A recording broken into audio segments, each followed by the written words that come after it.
Jelajahi cara baru mendapatkan informasi. Download Metro TV Extend sekarang. Dan calon presiden dari Koalisi Perubahan untuk Persatuan, Anies Baswedan, tidak membantah bahwa figur calon pendampingnya bisa saja berasal dari Jawa Timur. Salah satu nama figur yang muncul adalah putri almarhum Gus Dur, Yeni Wahid. Yeni bahkan mengaku memiliki kedekatan khusus dengan Anies Baswedan.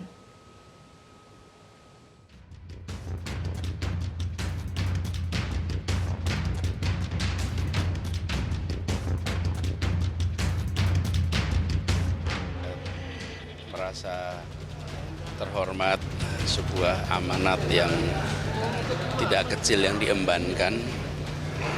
Siang hari ini kami bersilaturahmi dengan para kiai, para habaib, para alim ulama di Banyuwangi untuk memohon doa.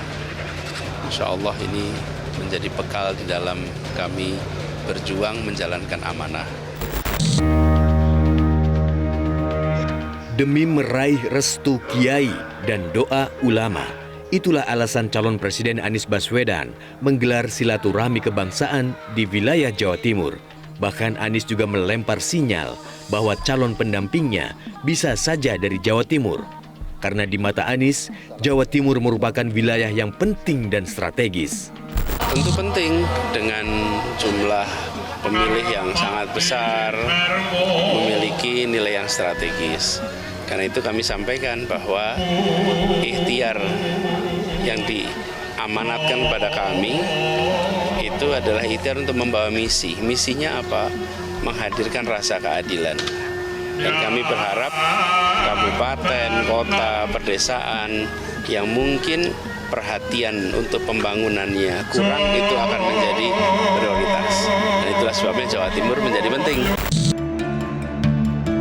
Tidak bisa dipungkiri, tidak sedikit tokoh di Jawa Timur yang digadang-gadang menjadi calon wakil presiden.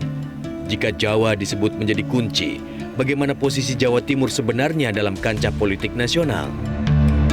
Kalau ada yang mengatakan Jawa adalah kunci, nah kunci sebenarnya itu di Jawa Timur.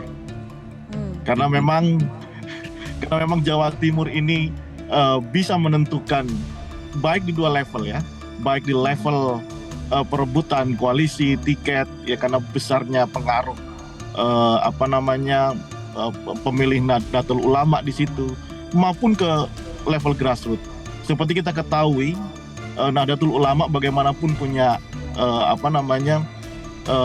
sarana politik ya. Kalau dalam partai politik kita melihat ada PKB di situ, kemudian ada P3, belum lagi tokoh-tokohnya yang hilir mudik kita ketahui ya, dan mereka sudah banyak berbuat untuk Jawa Timur. Kita bisa sebut misalnya Muhaimin Iskandar, ada Kofifa Indar Parawansa, ada Mahfud MD, begitu ya, ada Yeni Wahid juga. Mengaku memiliki kedekatan khusus dengan Anies Baswedan, tapi juga dekat dengan Prabowo dan Ganjar.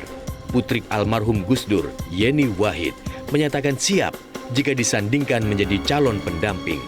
Saya bisa menilai dari hubungan saya dengan beliau bertiga, dan saya merasa cukup punya kedekatan dengan beliau bertiga. Ya, dengan Mas Anies, saya sering sekali bareng dengan Mas Anies bicara di forum-forum internasional. Kami sering diundang untuk bicara di forum-forum global.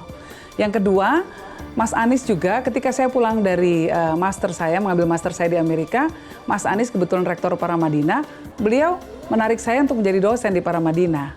Jadi proses pertemanan kita itu sudah cukup panjang dan saya cukup mengenal gagasan-gagasan Mas Anies tentang keindonesiaan, tentang keislaman dan lain sebagainya. Saya cukup punya kedekatan di sana. Kalau Mas Ganjar itu kalau orang Jawa tuh bilang bolo dewe, teman sendiri.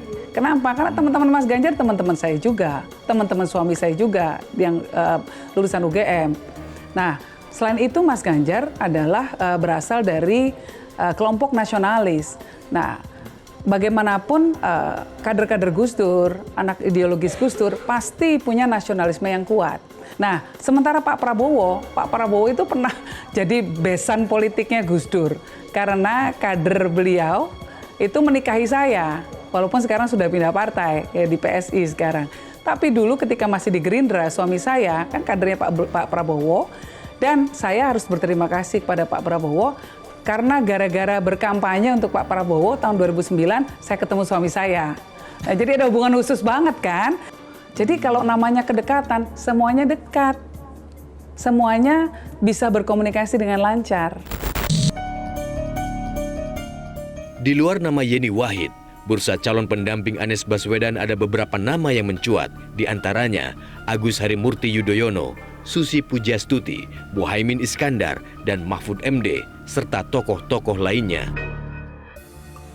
Jadi siapakah pendamping yang akan dipilih Anies?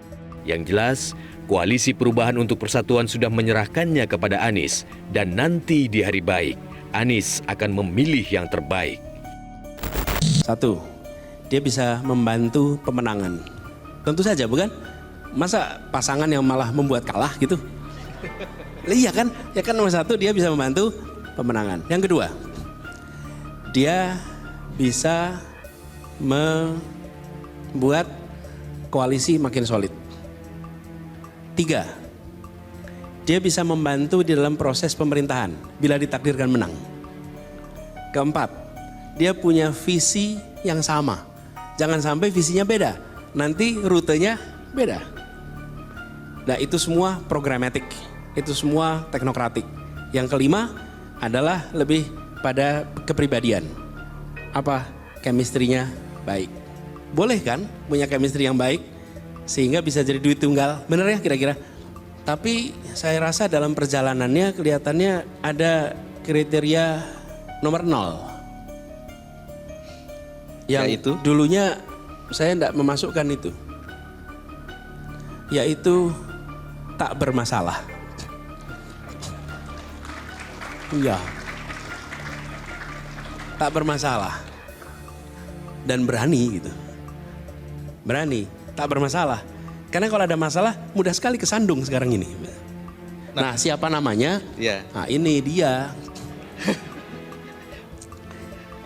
Mudah-mudahan beberapa waktu ke depan nanti bisa selesai. Tapi sekarang lagi dibahas. Kalau yang 5-nya kelihatannya mudah. Kelihatannya yang 0 ini yang lagi dicari supaya aman. Cari yang tidak bermasalah. Clue menarik.